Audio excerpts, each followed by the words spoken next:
Adventures of Frank Race, starring Tom Collins. The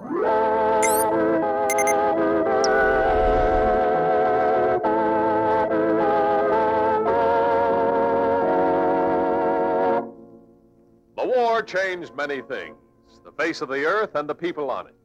Before the war, Frank Race worked as an attorney, but he traded his law books for the cloak and dagger of the OSS. When it was over, his former life was over, too. Adventure had become his business. The Adventures of Frank Race.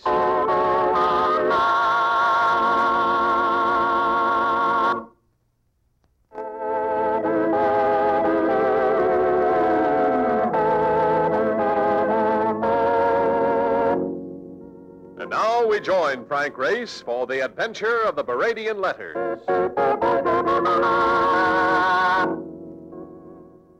Paris, at the end of a windy day.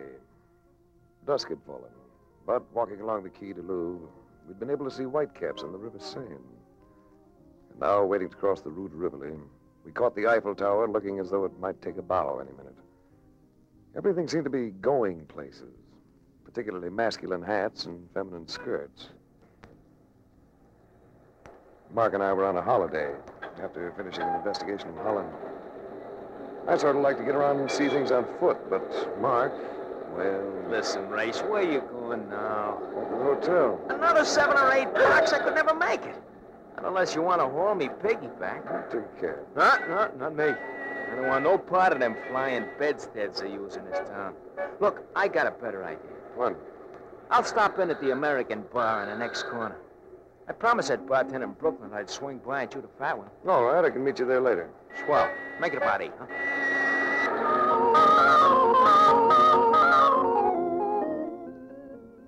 Our hotel was on the Rue Montmartre. A fairly big place with one of those open-work elevators that whiz you up and down with all the speed of a truck in compound low. Our room was on the 5th floor. As I got here, a man leaning against the wall eyed me with the friendly gaze of a bartender inspecting a dubious check. Farther down the hall stood another of the same ilk, an amiable citizen who blew cigarette smoke in my face as I passed. Hello, Race. We have been thinking you'd never come. There were 2 of them, both brunettes, both beautiful. The one who had spoken might have been 30, the kind of 30 to make a 16-year-old regret his youth. The other was younger, maybe about 22. I was sure I'd never seen either of them in my life.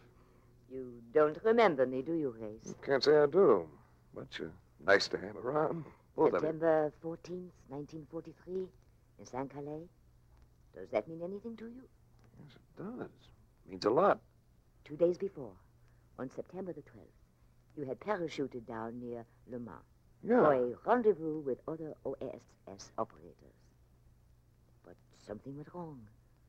So I went on the run and ended up at a farmhouse near St. Calais, where a certain lady... Wait a minute. You couldn't be Paulette Dubrac. But of course. Paulette Dubrac. Well, how did you know I was here? Oh, I saw a little square in the newspaper. So I came. Well. I came, Race, because I am in trouble. But before I say more, I want you to know my friend, Amy Kenter. American? Cleveland, Ohio. Hello, Race. As I came in just now, I passed a couple of men in the hall. One was pockmarked, with a small mustache. The other one had a ring in his left ear. Would they have anything to do with this trouble you mentioned? Oh, so they followed me here. Who are they? Oh, they've been stalking Paulette for days. There seems to be a gang of them. Last night she was fired upon. Not a hangover from the underground, is it, Paulette? I don't know, Race. I only know that I am not as carefree as I used to be. I'm afraid. Oh, they're here. Don't open that door, Race. I have the adjoining room. Slip in there, both of you. Here. When you hear me let them in, leave. Where can I find you later? Across the Seine. First off the Boulevard Saint-Michel. There's a small orphanage, Saint Martin's. You'll find us there. Yeah, I'll come. We'll talk this over. Well, come in. It's always nice to have company. Where is the woman? You're the boy I saw in the hall, aren't you? The one who blew smoke in my face. Get away from the door to that other room, monsieur. Sit down, make yourselves at home. I'll order drinks. You have had your warning, monsieur. Now I act. I rarely use a right-hand punch for an opener. This lad had come in chin first. His pal gaped down at him, as though looking at a freshly hooked haddock. Then, staring at me, the pal backed out and highballed down the hall. I relieved my conscience caller of the blackjack, which he'd tried to brand me with, and then frisked him for anything else of interest. He had a wallet containing several 5-franc notes, and a letter scrawled in undecipherable French, and a card bearing the embossed name of one Charles Bradian. While I was doing the checking up, my visitor stirred, came out of it. You'll be all right in a few minutes. Pierre. Where is Pierre? Your friend left for greener pastures. Here's your wallet and its contents. Who's Charles Bradian? I do not know. All right. Suppose I have a right to retain some self-respect. I'm going out. I suggest that you get yourself a drink, lie down for a while. Just don't be here when I get back. The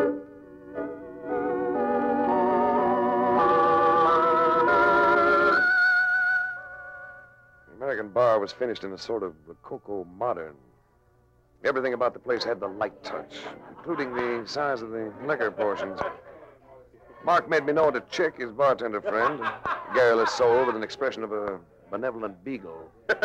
Glad to meet you, Race. Any friend of Dunham's a friend of mine. What'll it be, huh? I'll take a scotch and soda, chick, Sure. plus a serving of information.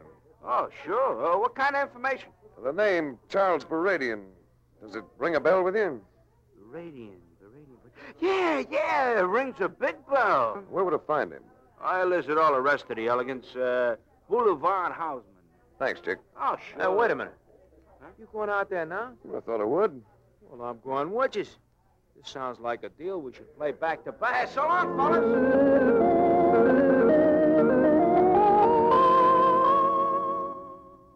Getting across the threshold of the Bradian mansion was like trying to pry your way into the Chase National Safety Deposit Room without proper credentials.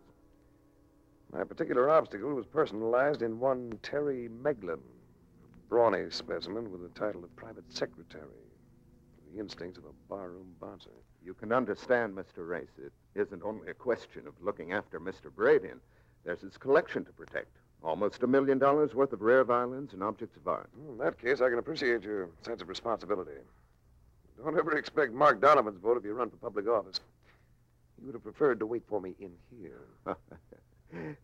Incidentally, I must limit your interview to 20 minutes. That's a rule we never break. Here we are. Charles Bradian must have been about 45. A gray-haired man who toyed with a violin as he talked, while watching it with the stare of a hawk circling above a chicken run.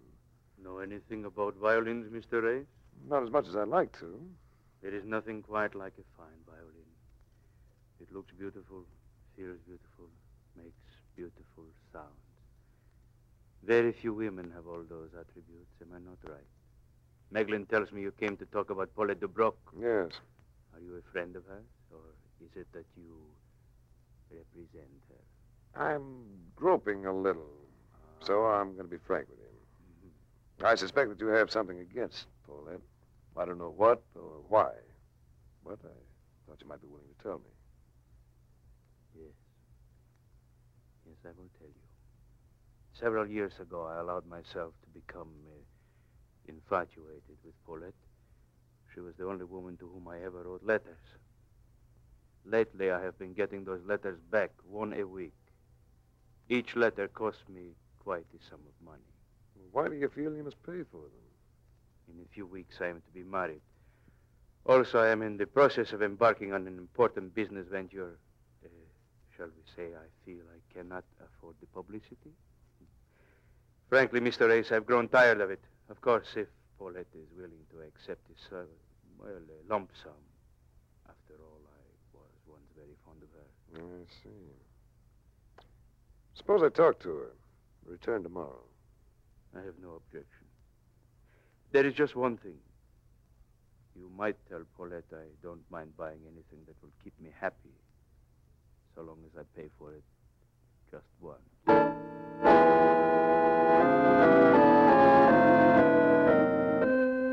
At Saint Martin's orphanage, I was ushered through to a secluded terrace where Amy Kenter sat in the sun. A delectable figure in sweater and shorts. She got up to greet me. Hello, Race. Paulette hasn't come in yet. She should be here soon, though. Are those freckles I see on your nose? Oh, yes. Darn it. Count them among your assets. They go with the rest of you. And the rest of him. And the rest of me? She stood there looking up at me with half-parted lips. So I kissed her. And it was everything fresh and delightful. Oh, gosh. That's having your prayers answered. I wanted you to do that, Race. Do my fingers feel rough on your face? Here. This other hand's smooth. What have you been doing? Gardening? You got a blister under your chin, too. I'm a beaver when it comes to work. Race, I did want you to kiss me, but how about Paulette? Well, that's a question I was about to ask you. How long has she been dabbling with blackmail? Paulette? She ever told you anything about a man called Bradian? Well, no. Who's he? A dangerous citizen. No one for Mademoiselle Dubroc to be tangling with. Is she still Mademoiselle, by the way? Oh, gosh. 1 minute the man's kissing me. The next he's giving me the 3rd degree. I'll come back to our personal relations later. Well, she's still not married. What tie-up do you have with this place, apparently? Well, Paulette just keeps her going, that's all. I'm a career girl. I work here. Well, where'd she get the money? Her job. Oh, but maybe you don't know about that. She's been doing the lead in a revival of Rain at the La Victoire. You sound just like a press agent, Sherry. Well, Hello, Race. Got a kiss for me, too? how long have you been here? Just arrived. I don't need to have been here to know that you already have kissed Amy. Or you wouldn't be my Race. Come here. Well, Race, looks like I've been replaced. Well? Yeah. You must be knocking them dead in rain. Oh, I have been doing all right. I shall do better now that you are here. How long have you known Charles Bradian? Charles, there's a name out of the past. He thinks you're blackmailing him. Blackmailing him? Eh? Well, Race, what is all this about? A matter of some letters he wrote you several years ago. In 1940, I knew Charles Parisian just before the fall of France. He was very attentive, but to me it was not important. He's been getting a letter a week in the mail for a price. He'd like to buy all of them from you in one package. But I don't have these letters, Race. I have not had them for years. Why, you don't appear to believe me. Guess I have to believe you. But you'd better let me break that news to Bradian. By myself.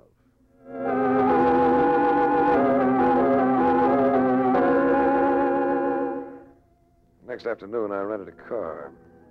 Mark and I then drove out to the Bradian mansion. I told Mark to cruise around the block till I came out. This time I had no trouble getting in. Magellan answered the door himself, and I was led to a drawing room smothered in draperies. Here, a stranger leaned against the ornate mantel. He looked capable of breaking up a dark strike, and the cut of him spelled cop in any language. This is Mr. Race. Oh, I am Benoit, monsieur, of the Sûreté. So our little matter of blackmail becomes official, does it? I am concerned with blackmail, monsieur. But more than that, I am concerned with the murder committed in this house last night. The murder of Monsieur Charles Bradian.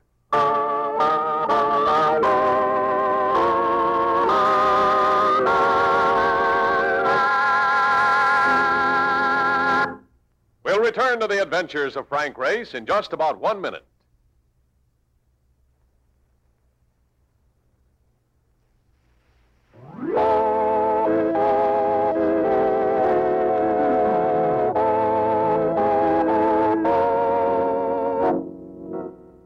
And now, back to the adventures of Frank Race. I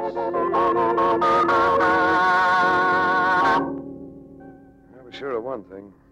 My Paris holiday had definitely turned sour. Here I'd been acting as an apparent go-between in a blackmail transaction.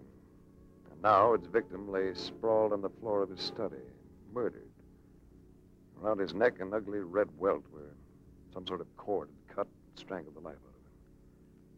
I had a close look at the wound while Benoit laid out the details. Well, he was first hit on the head, probably with a poker. And a fine violin is missing from the collection.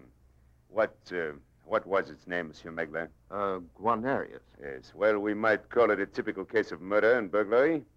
But you can understand, gentlemen, that in this matter we cannot afford to accept the typical. What about the weapon? Naturally, it was not left behind. And now, Monsieur Race, if we could repair to another room. I was going to be questioned and probably placed under arrest. So I maneuvered to let Magellan and the detective precede me from the room. Then swung the door shut and locked myself in. Hey, he locked the door. Hey, open the door. I stayed there, frozen, waiting for Benoit's metal machinery to work. Open the door. If he thought the way I anticipated, he'd figure on my breaking for a window. In that case, he'd move to warn his men on the outside. I waited until I heard them move away. Then, after a few more seconds, I quietly turned the key and opened the door. The hall was empty. As casually as I could, I walked to the front entrance. The front door stood ajar, but no one stood on the steps outside. Sidling out, I caught sight of Benoit, talking and gesticulating to a uniformed gendarme. Then I saw Mark in the car. And as he came abreast of the door, I made him a play. Get going, gun it! Get going! Hey, Empress. Think you can get away from him? Are you kidding? This might be Paris, but I learned to drive in Brooklyn.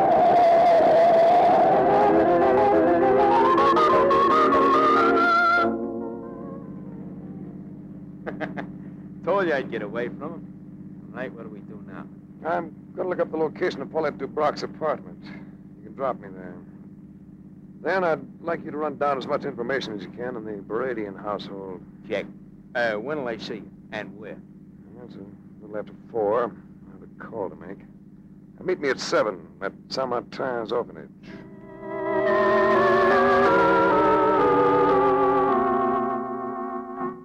An actress playing leads usually does pretty well when it comes to money. But Paulette's apartment proved to be frugal, even old-fashioned, to the extent of having portieres between the living and dining rooms. Paulette wasn't at home, which gave me a chance to look around. On a small dresser in her bedroom, I spotted a couple of letters postmarked January 1940. Both were epistles of passionate drivel, and both were signed Charles. I heard the outer door go shut, so figuring that Paulette had come home, I went forth to greet her, and... Oh! I came conscious again with the realization that my head was resting in a feminine lap. I looked up and saw Paulette. How do you feel, Race? You're very attractive, you know? Even with your face upside down. Oh, Sherry. What made you slug me? Name of my mother. First it is blackmail I'm guilty of, and now you accuse me of hitting you on the head. Someone did. But of course it was not I, though, Race. I wish I knew you really stand. I have not lied to you about anything. You did about those letters from Bradian. I found this pair on your dresser. Said you hadn't had them for years. You could not believe that they might have been stolen from me? Just returned? On the day after Charles Bradian's murder? Race, no. Not Bradian. Yes, Bradian. Strangled last night. And I wish I knew how to advise you. I don't know whether to say turn yourself over to the police or get out of the country. From where I'm lying, the last thought seems to be your best bet.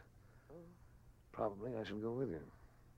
Race, I'm really in trouble. No? You're really in trouble? Yes. You'd better get out of Paris. For a little while, anyway. Change your appearance. You've done it before. And take care of yourself, actress.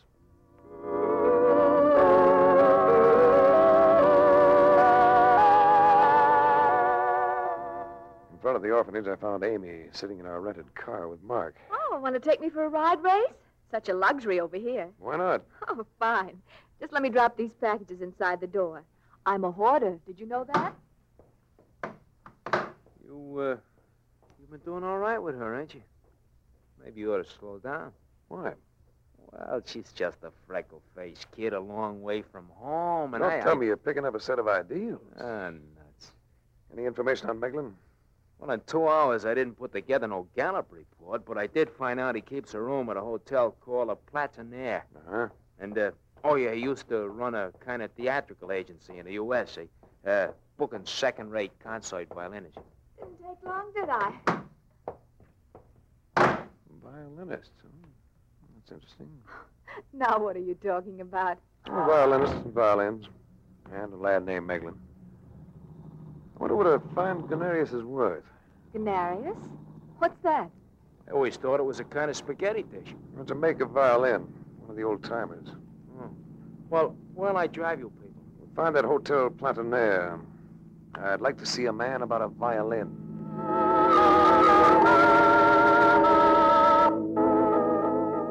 I drew a blank at Magellan's hotel. He was out. And had given no indication as to when he'd be back. But later that evening, just before midnight, Mark and I had him for a visitor at our hotel.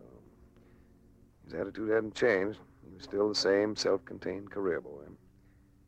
But he had come to see me, which indicated a fissure of worry somewhere within him. You called on me, Race. Why? I think you're involved in Bradian's murder. Blunt, aren't you? Well, it won't work with me. I have an unbreakable alibi for last night. I'm sure of that. Or you wouldn't be loose. But do the police know of your interest in violins? I don't know what you're talking about. You do, but I won't press it. I'd rather emphasize another point. I found 2 of Bradian's letters today, with fingerprints on one of the envelopes. That's tripe, and you know it. Paper doesn't produce a good enough impression. In this case, the impression doesn't depend on the paper. It happens to be on the glaze formed by the glue. You're lying. It would have been a shot in the dark, but it registered. Magellan had turned ashen. He walked to a chair and slumped into it, trying to ignite a cigarette with shaking fingers. What's your stake in this, Race? You got all my credentials yesterday. I'm an investigator. I have a client's interest to protect. What are you going to do with those letters? I imagine the French police would be rather enamored with them. Don't you? Now, listen, Race. You can tag me with the blackmail end of this, but not with Bradian's murder. Bradian! The bullet had come from the fire escape. Mark made a lunge for the window and disappeared in pursuit. I yanked at the phone and put in a sharp summons for a doctor. Then I turned to help Magellan. I knew that nothing was going to do much good. The bullet had nicked his lung, and the man was coughing his life away. Race. I'm sorry, Race. Whoever it was got away. How's Magellan? You might adjust that towel for him. Hello? Race? Yes. This is Amy Kenner. Can you hear me? Yes. Where are you? At the orphanage. Oh, Race, I'm worried. The police are here and Paulette's coming in at any minute. Paulette? Well, I advised you to get out of Paris. Well, she called me about an hour ago. Said she wanted to pick up some things and... Well, I'll be there as soon as I can. Tell her not to say anything. Mark? Yeah? How is he? We ain't got nothing to keep us here, Race. This boy's dead.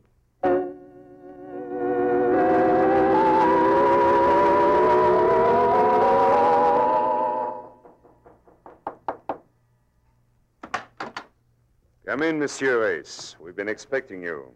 Where have you got her? Right in here. Should I come in, Race, or should I go upstairs and poke around like you told me? Better go upstairs and poke around. Right through this door. Right here, Race. Hello, Grace. I thought you were going to get out of town. I am not guilty, Grace. They should know that. No woman would have the strength to strangle Charles Bradian. We can't sell him on that, Paulette.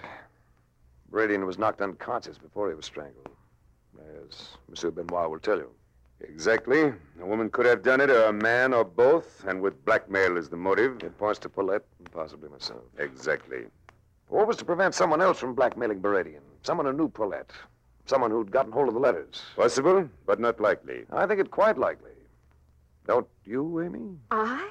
Why, I don't know what to think, Grace. Well, you might think about why you wanted me to believe you didn't know anything about music, about violins. I don't. Look, career girl. All violinists have one thing in common. Calluses on the fingers of the left hands, just like the ones you had. And very often, where the instrument rubs against their necks, they develop small blisters, just like the one you had. Oh, all right, so I'm a violinist. That doesn't prove me guilty of murdering Bradian. You, want these items now, Race? No, come in, Mark. Yeah. I found them in a room. Oh. Just like is expected. 2 violins, eh? What meaning does it have? One of them, no doubt, belongs to Miss Ketter. The other, if I'm not mistaken, will prove to be the Guarnerius taken from Bradian's home.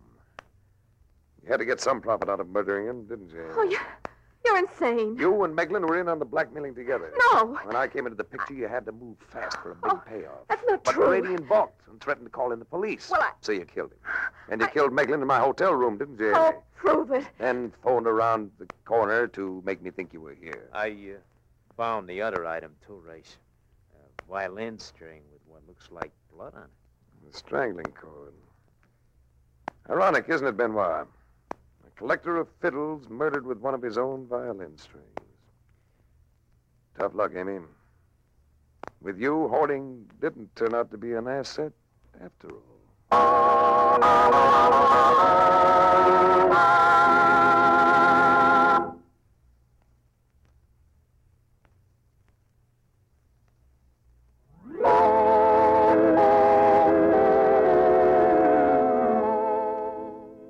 The Adventures of Frank Race, starring Tom Collins with Tony Barrett as Mark Donovan, comes to you from Hollywood. Others heard in tonight's cast were Ann Stone, Truda Marson, Gerald Moore, Stan Waxman, and Jack Crucian. This series is written and directed by Buckley Angel and Joel Murcott. The music is composed and played by Ivan Ditmars. Be sure to be with us again this same time next week for another dramatic chapter in The Adventures of Frank Race. Art Gilmore speaking. This is a Bruzel's production.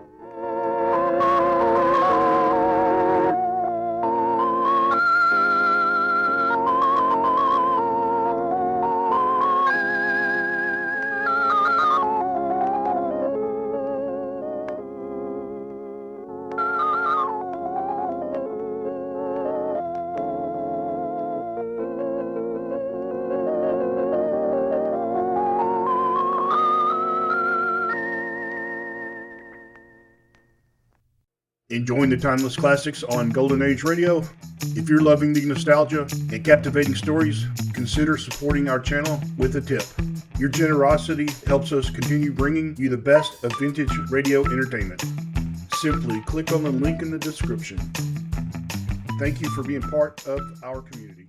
Lost in Brazil invites you on an unforgettable journey, where every moment is an adventure waiting to be discovered. Join us as we uncover the soul of Brazil, one incredible experience at a time. Click on the link in the description and embark on the ultimate Brazilian odyssey. You have been listening to Golden Age Radio, rumble.com/C/GAR, brought to you by G3PL.com. Don't forget to subscribe for more videos.